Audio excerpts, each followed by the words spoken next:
Hey, it's Paul Blough. It's time for another 5 by 5. We're going to continue the series that Jeff and I have started talking about how to get good reviews, how to get good testimonials. And today in particular, we're going to talk about what to do when you get that dreaded bad testimony. Now, when you go to the Blough Tech website, you go to the Summerhill Digital website, you're going to read reviews from people that have used our services. A lot of those we talked about in the last interview, in the last video, were actually testimonials that we solicited from some of our associates, our friends, or our clients. And that's okay to ask people, and there's nothing wrong with that. But occasionally, we'll get people that will make comments on Facebook or Google Plus, or actually will just email us, and they're not happy with something we did. I mean, you've been in business how long? 23 years. 23 years, and you have had people that have been unhappy with We have. you. And I've had people that have been unhappy with me because they have expectations of things that we just can't do. I mean, there's some people that, you come and do something and they think it's supposed to solve world hunger, and it just doesn't. Right, and you can't please everyone. It's just not possible. And so there's going to be both personality conflicts, and honestly, I don't care who you are, you're going to make a mistake occasionally. Some people are going to be forgiving of those mistakes if you have the right attitude and you're trying to fix it, but other people, doesn't matter how hard you try to fix it, they don't care. You made a mistake, and your name is rotten ever for more. Even the greatest companies in the world, like Apple and people like that, they have bad reviews. And so what do you do when someone gives you a bad review? That's what we're going to talk about today. And also, in just a moment, we'll talk about how to know what people are saying about you, because there's a lot of people that talk about us or talk about companies on the line that, it's out there and we don't even know about it. I mean, they talk about it with their friends or with other people, and we're not even privy to the conversation. And it would be good for us to know kind of what people say about us. So let's first tackle that one about negative reviews. We got all these great reviews that come in, and all of a sudden somebody gives us a 1 out of 5 stars. And it first hurts our feelings, but after we get over that, we go, now what do I do about it? Do I leave it up? Because I can erase it. So what do I do? Well, and maybe you can erase it, because it really depends on where they put the review. Well, I don't have to actually feature it on my website, though. I mean, I can get rid of that. Right, and I would agree that you're not going to feature it on your website or in your marketing material, because that's just a point of where you have to explain something. But a lot of the research people are going to do for your company really isn't going to be on your website. It's going to be in the peripheral area around the website when they do the search. And you can't control some of those sites, Yelp, the Google reviews, those types of things. They're going to be able to put whatever they want in there.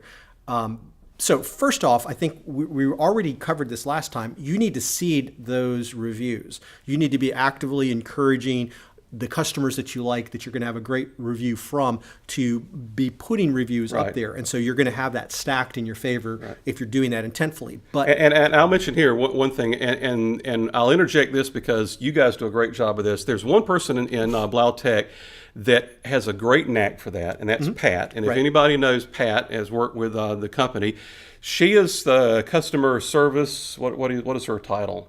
She's a director of customer service. Director of customer service. And what Pat does is she basically just stays in touch with all the customers. She goes out and visits everybody once a month, face to face, takes some goodies, takes some gifts, sees if they have a problem, calls them on the telephone. And one thing that Pat does is she asks people to give them referrals. And the best time to do that is when they're really, really happy. And that is a great tip, is the best time to ask somebody for a referral is to do what Pat does, is when they're really happy with something you guys have done, ask them then. And so what we did with Pat, since that is actually part of her job description, we actually use KPIs with all of our staff and key performance indicators, and she has to actually report on that number. How many reviews did you get this week? So it's something that she's intentful and mindful about. Any behavior that you want to change inside your company, you need to put a number associated with that, and then track that number. And that will, and that's really the heart of what we did. Besides having a dedicated person, is having that specific task and reporting on that task for how many people gave us referrals or testimonials. So when they're real happy, that's when you ask them. Don't wait 6 months, because then they might not be happy. Or they might be happy, but that honeymoon relationship is worn off. They've even things that we buy that were like we both of us have Apple Watches, and boy, the first couple of days that I had it, I was like, this is the greatest thing in the world. But the newness is worn off a little bit. So when you first get it, send out the review. And I know it's about Best Buy. We got this at Best Buy, and the day after I got it, they sent me a thing, please review it, because they're smart. They know that second day is when I'm going to go, boy, this is the greatest invention in the world.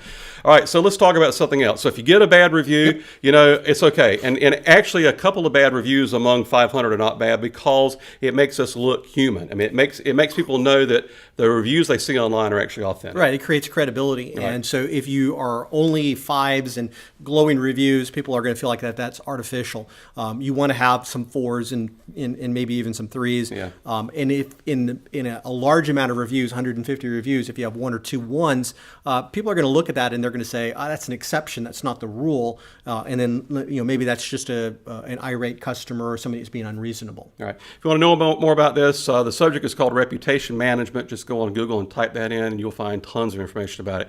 All right, let's talk about a tool that I know you use that I really recommend to people, and that's called Mention. That is a service that you can get that actually you can kind of track when anyone mentions your company or your name online. And tell me how Blough uses that. So we use, Mention has both a free and a paid version of it, and we use Mention just to make sure that we're aware when things like a press release hits, or when we post something to Twitter, if it gets retweeted, or really any type of communication that is triggered based on our name, Blough, or my personal name, Paul Blough, which is sometimes fun because there are other Paul Bloughs in the country, and I get alerted on things that really don't have anything to do with me. But and do you ever show up at those places that the other Paul Blough is like doing something just to mess with you? Yeah, exactly.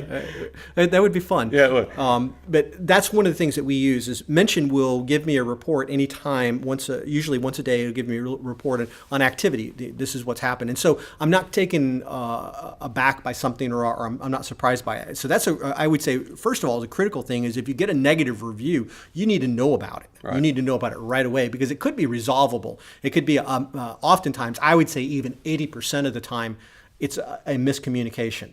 Where somebody thinks that one of your people or you said something, they heard it a different way than what you meant for it to be, or they made an assumption and they never actually followed through on it. And had they communicated correctly with you, you would have resolved the issue. So if you're aware of it quick enough, you can go in there and maybe you can solve the problem and get the person to retract that review. Right. So one thing more we'll mention before we're done today, and that is the fact that if you see someone give you a negative review and you're monitoring this, respond immediately. There are some companies that do a great job of that, and they become famous for it. I mean, there are companies out there, they see a negative review and they immediately go above and beyond, to overcome it.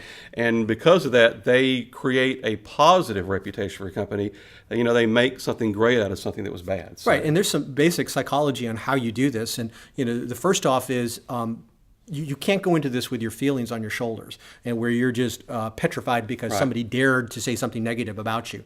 Right? They vented. And just look at it for what it's worth. They were upset, they were angry, they were emotional. It wasn't about logic and it wasn't about facts, it was all about emotion. So when you see that negative review, just remember, don't argue facts. This is an emotional response that they gave you. And so you have to deal with it on that same level. And the way that you deal with a negative emotion is you have to de-escalate that. And so if you go in full attack, bulldog mode, and I'm going to just tear you apart, and you write a 10,000 word response detailing how stupid this customer is, that's not going to do anything. What you ought to do, you need to answer quickly to whatever it is they say. If you dispute what they're saying, you need to do it in a very politically correct way. Don't call them a liar. Don't accuse them of anything. Just state your facts. But I would encourage you, regardless of whatever they did, apologize. Right. Even if you don't think it's your fault, the way to de-escalate, the quickest way to de-escalate any emotional situation is with an apology. Right. I'm sorry you feel that way. That doesn't say that you agree with them. You're just, and you can be genuine about that. I'm sorry you feel that way. This is what we'd like to do to make it up for you. Absolutely. All right. Now listen, both Paul and I have blogs. We have video channels on YouTube. We have websites. Go visit both of those. Follow us because we always have great information to share with you. And thanks for watching. Thanks.